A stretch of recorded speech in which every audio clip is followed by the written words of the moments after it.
நம்மில் நிறைய பேருக்கு தினமும் குர்ஆன் ஓதும் பழக்கம் இருக்கிறது.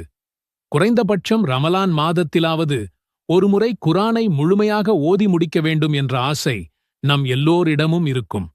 ஆனால் ஒரு நிமிடம் யோசித்துப் பாருங்கள். நாம் ஓதும் அந்த வசனங்களுக்குப் பின்னால் எவ்வளவு ஆழமான அர்த்தங்கள் புதைந்துள்ளன என்று நாம் எப்போதாவது சிந்தித்திருக்கிறோமா? இன்றைய நம் இதயங்களுக்கான வழிகாட்டுதலுக்கு ஒவ்வொரு நாளும் ஒரு ஜூஸை நாம் கடந்து செல்வோம் இன்ஷா அல்லாஹ்.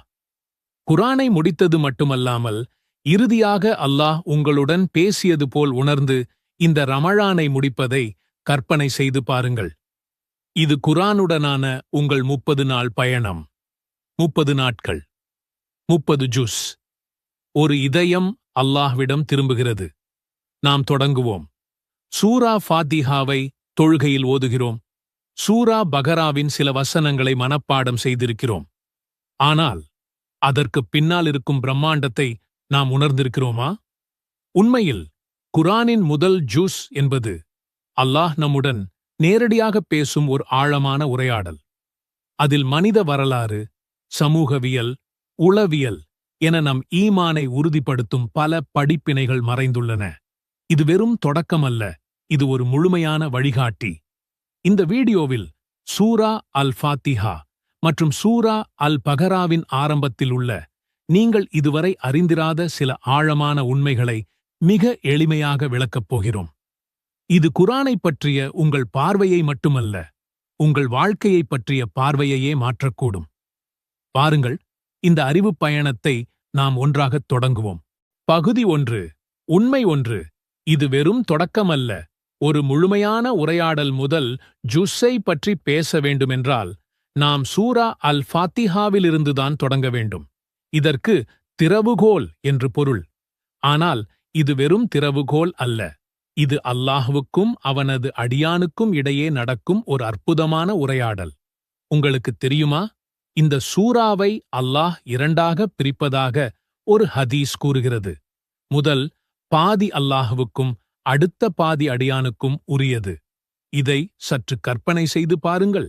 நாம் அல்ஹம்துலில்லாஹி ரப்பில் ஆலமீன், எல்லா புகழும் அகிலங்களின் இறைவனாகிய அல்லாஹ்வுக்கே என்று சொல்லும்போது அல்லாஹ் பதில் சொல்கிறான், என் அடியான் என்னை புகழ்ந்துவிட்டான். நாம் அர் ரஹ்மானிர் ரஹீம், அவன் அளவற்ற அருளாளன், நிகரற்ற அன்புடையோன் என்று சொல்லும்போது அவன் என் அடியான் என்னை மகிமைப்படுத்திவிட்டான் என்கிறான். நாம் மாலிக்கி யவ்மித்தீன், தீர்ப்பு நாளின் அதிபதி என்று சொல்லும்போது அவன் என் அடியான் என்னை கண்ணியப்படுத்திவிட்டான் என்கிறான். அடுத்து நாம் இய்யாக்க நஃபுதுவ இய்யாக்க நஸ்தீன், உன்னையே நாங்கள் வணங்குகிறோம், உன்னிடமே நாங்கள் உதவியும் தேடுகிறோம் என்று சொல்கிறோம். இதுதான் இந்த உரையாடலின் மையப்புள்ளி. இங்குதான் அடியான் தன் பலவீனத்தை ஒப்புக்கொண்டு அல்லாஹ்வின் முன் தன்னை முழுமையாக அர்ப்பணிக்கிறான். அப்போது அல்லாஹ், இது எனக்கும் என் அடியானுக்கும் இடையே உள்ளது, என் அடியான் கேட்டது அவனுக்கு கிடைக்கும் என்று சொல்கிறான். அதன் பிறகு நாம் கேட்கிறோம், இஹ்தினஸ் சிராத்தல் முஸ்தகீம், எங்களை நேரான வழியில் நடத்துவாயாக. இதுதானே ஒரு மனிதனுக்குத் தேவையான ஆகப்பெரிய விஷயம். இந்த துஆவிற்கு பதிலாகத்தான் அல்லாஹ் குர்ஆன் முழுவதையும் இறக்கியருளினான். ஆம், சூரா ஃபாத்திஹாவில் நாம் கேட்கும் வழிகாட்டுதலுக்கான பதில்தான் குர்ஆனின் மீதமுள்ள பக்கங்கள்.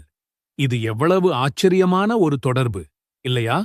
எனவே அடுத்த முறை நீங்கள் சூரா ஃபாத்திஹாவை ஓதும்போது இது வெறும் மனப்பாடம் செய்த வசனங்கள் அல்ல. இது அல்லாஹுடன் நீங்கள் நடத்தும் ஒரு நேரடி உரையாடல் என்பதை நினைவில் கொள்ளுங்கள். வழிகாட்டுதல் யாருக்கு? குர்ஆனின் முதல் நிபந்தனை சூரா ஃபாத்திஹாவின் முடிவில் எங்களுக்கு நேர்வழி காட்டு என்று நாம் கேட்கிறோம். அதற்கு பதிலாக அல்லாஹ் அடுத்த அத்தியாயமான சூரா அல் பகராவை தொடங்குகிறான். அதன் முதல் வசனங்களிலேயே அலிஃப் லாம் மீம், இதுதான் அந்த வேதம், இதில் எந்த சந்தேகமும் இல்லை. இது முத்தகீன், பயபக்தியுடையவர்களுக்கு ஒரு நேர்வழிகாட்டி என்று கூறுகிறான். இங்கு ஒரு ஆழமான உண்மை இருக்கிறது.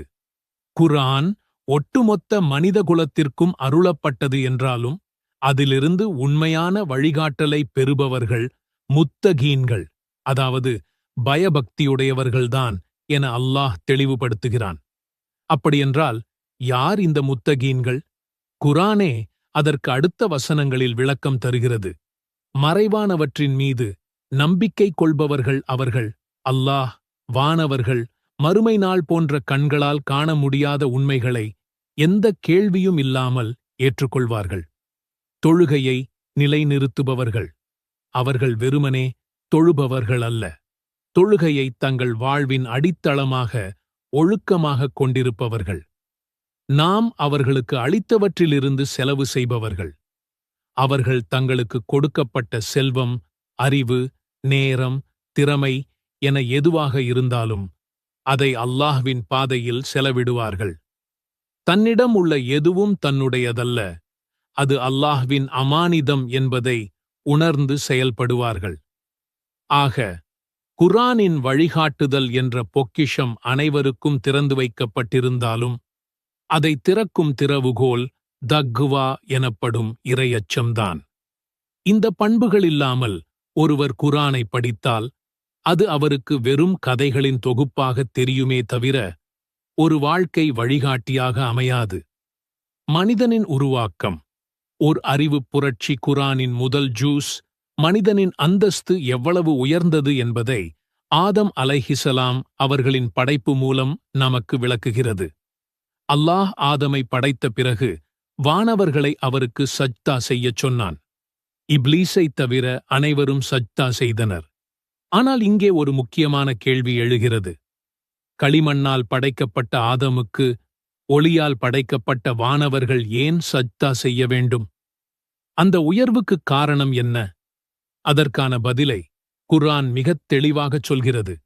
அல்லாஹ் ஆதமுக்கு எல்லா பெயர்களையும் கற்றுக் கொடுத்தான். சிந்தித்துப் பாருங்கள்.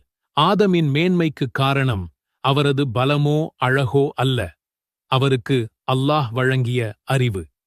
இந்த அறிவுதான் மனிதனை மற்ற எல்லா படைப்புகளிலிருந்தும் வேறுபடுத்துகிறது. அல்லாஹ் வானவர்களிடம் நீங்கள் அறியாததை நான் அறிவேன் என்று கூறி ஆதமின் அறிவாற்றலை நிரூபிக்கிறான். இந்த நிகழ்வு இஸ்லாம் அறிவுக்கு எவ்வளவு முக்கியத்துவம் கொடுக்கிறது என்பதை காட்டுகிறது. மனிதனின் முதல் சிறப்பே அவனுக்கு வழங்கப்பட்ட அறிவுதான். இந்த அறிவை பயன்படுத்தி அல்லாஹ்வின் படைப்புகளை ஆராய்ந்து அதன் மூலம் அவனை நெருங்குவதே மனிதனின் கடமையாகும். நாம் ஒரு நிமிடம் யோசிக்க வேண்டும். இன்று நாம் நமது அறிவை எதற்காக பயன்படுத்துகிறோம்? உலக ஆதாயங்களுக்காக மட்டுமா? அல்லது அந்த அறிவை கொடுத்த இறைவனை அறிந்து கொள்வதற்காகவுமா? பனூ இஸ்ரவேலர்களின் கதை ஓர் எச்சரிக்கை கண்ணாடி. முதல் ஜூஸின் பெரும்பகுதி பனூ இஸ்ரவேலர்கள் எனப்படும் இஸ்ரவேல் மக்களின் வரலாற்றை பேசுகிறது. ஏன் அல்லாஹ் அவர்களின் கதையை இவ்வளவு விரிவாகச் சொல்ல வேண்டும்? நமக்கும் அவர்களுக்கும் என்ன சம்பந்தம்? உண்மையில் அவர்களின் கதை நமக்கான ஒரு எச்சரிக்கை கண்ணாடி. அவர்கள் செய்த தவறுகளை நாமும் செய்துவிடக்கூடாது என்பதற்கான ஒரு வரலாற்றுப் பாடம். அல்லாஹ் அவர்களுக்கு கொடுத்த அருட்கொடைகளைப் பாருங்கள். ஃபிரவ்னின் கொடிய ஆட்சியிலிருந்து அவர்களை காப்பாற்றினான். அவனுடைய ஆண் குழந்தைகளைக் கொன்று பெண்களை அடிமைப்படுத்தியவனிடமிருந்து அவர்களை காக்க கடலையே இரண்டாகப் பிளந்து வழி ஏற்படுத்தினான். பாலைவனத்தில் தாகத்தால் தவித்தபோது பாறையிலிருந்து நீரூற்றுகளை பொங்கச் செய்தான். பசியால் வாடியபோது வானத்திலிருந்து மன்னு சல்வா என்ற சிறப்பு உணவை இறக்கினான். இவ்வளவு அற்புதங்களைக் கண்ட ஒரு சமூகம் எப்படி நடந்து கொண்டது? அவர்கள் நன்றி மறந்தார்கள். ஒரு கன்றுக் குட்டியை தங்கள் கடவுளாக ஆக்கினார்கள். அல்லாஹ் தந்த உணவை விட பூமியில் விளையும் கீரையும் வெங்காயமுமே சிறந்தது என்றார்கள். இறைவனின் கட்டளைகளைப் பற்றி தேவையில்லாத கேள்விகளைக் கேட்டு அதிலிருந்து தப்பிக்க வழி தேடினார்கள். அவர்களின் கதை நமக்குச் சொல்லும் பாடம் இதுதான். அல்லாஹ்வின் அருட்கொடைகள் அதிகமாக கிடைக்க கிடைக்க நமது நன்றியுணர்வும் கீழ்ப்படிதலும் அதிகமாக இருக்க வேண்டும். இன்று அல்லாஹ் நமக்கு கணக்கிலடங்கா அருட்கொடைகளை தந்திருக்கிறான். பனூ இஸ்ரவேலர்களைப் போல நாமும் நன்றி மறந்துவிடாமல் ஒவ்வொரு நொடியும் அல்லாஹ்வுக்கு நன்றி செலுத்தி வாழ வேண்டும் என்பதே இந்த நீண்ட வரலாற்று விளக்கத்தின் சாராம்சம். இறை நிராகரிப்பாளர்களின் உளவியல். புயல் மற்றும் மின்னல் உவமை. முதல் ஜுஸில் அல்லாஹ் நம்பிக்கையாளர்கள் மற்றும் பயபக்தியுடையவர்களைப் பற்றி விளக்கிய பிறகு நிராகரிப்பாளர்கள் மற்றும் நயவஞ்சகர்கள் பற்றியும் பேசுகிறான். அவர்களின் மனநிலையை விளக்க அல்லாஹ் ஓர் அற்புதமான உவமையை கையாளுகிறான். அவர்களுடைய நிலை இருண்ட மழையில் சிக்கியவர்களின் நிலையைப் போன்றது. அந்த மழையில் பேரிடியும் மின்னலும் இருக்கிறது. மின்னல் அடிக்கும்போது கிடைக்கும் வெளிச்சத்தில் சில அடிகள் நடக்கிறார்கள். மீண்டும் இருள் சூழ்ந்ததும் குழப்பத்தில் அப்படியே நின்றுவிடுகிறார்கள். இந்த உவமை எவ்வளவு ஆழமானது என்று பாருங்கள். இருண்ட மழை. இது அவர்கள் சிக்கிக் கொண்டிருக்கும் வழிகேட்டையும் மனதிலுள்ள சந்தேகங்களையும் குறிக்கிறது. மின்னல். இது குர்ஆன் வசனங்கள் மூலம் அவர்களுக்கு கிடைக்கும் தற்காலிக தெளிவை குறிக்கிறது. அந்த நேரத்தில் ஆமாம், இதுதான் சரி என்று அவர்களுக்கு தோன்றும். மீண்டும் இருள் சூழ்வது. ஆனால் அவர்களின் அகங்காரம் அல்லது உலக ஆசை காரணமாக அந்த வழிகாட்டுதலை அவர்களால் முழுமையாக பற்றிக் கொள்ள முடிவதில்லை. மீண்டும் பழைய சந்தேகங்கள் அவர்களை சூழ்ந்து கொள்ள குழப்பத்தில் நின்றுவிடுகிறார்கள். இதுதான் நிராகரிப்பாளர்களின் உளவியல்.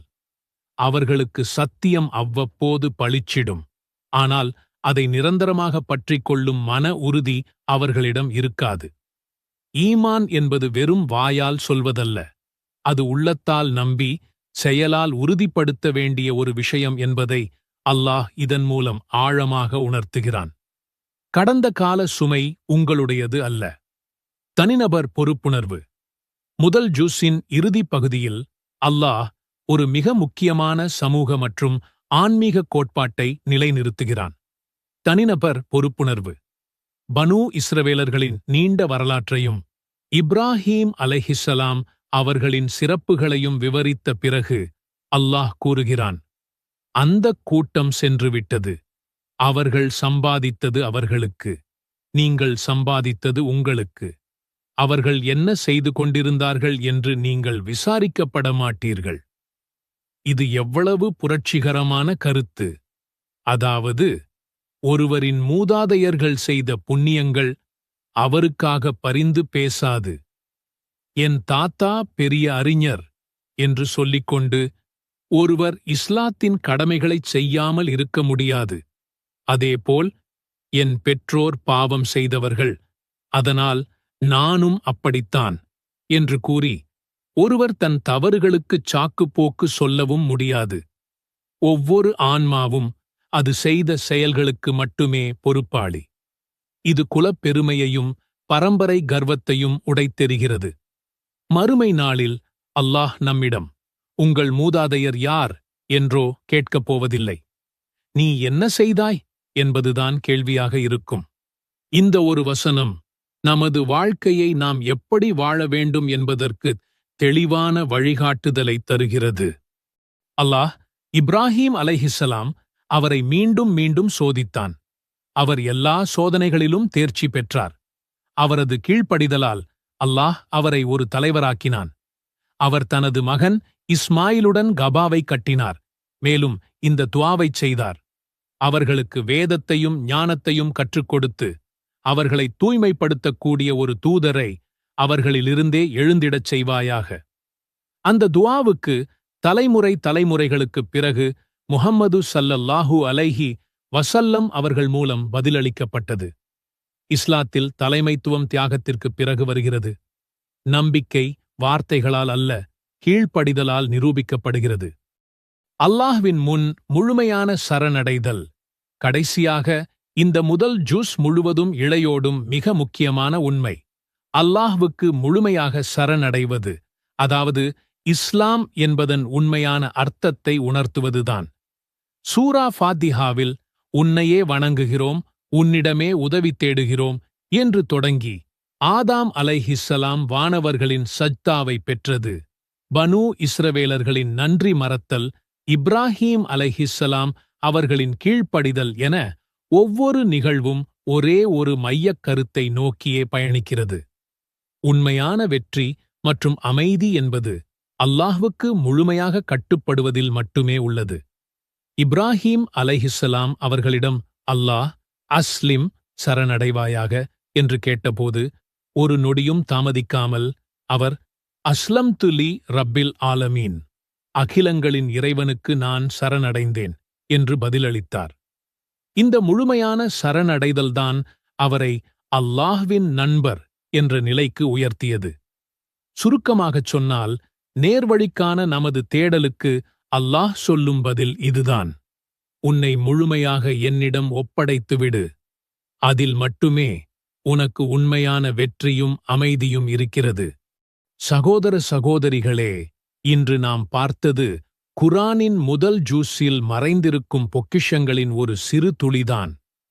இது வெறும் வசனங்களின் தொகுப்பு அல்ல, அது அல்லாஹ்விடமிருந்து அவனது அடியானுக்கு வரும் ஒரு அன்பு அழைப்பு.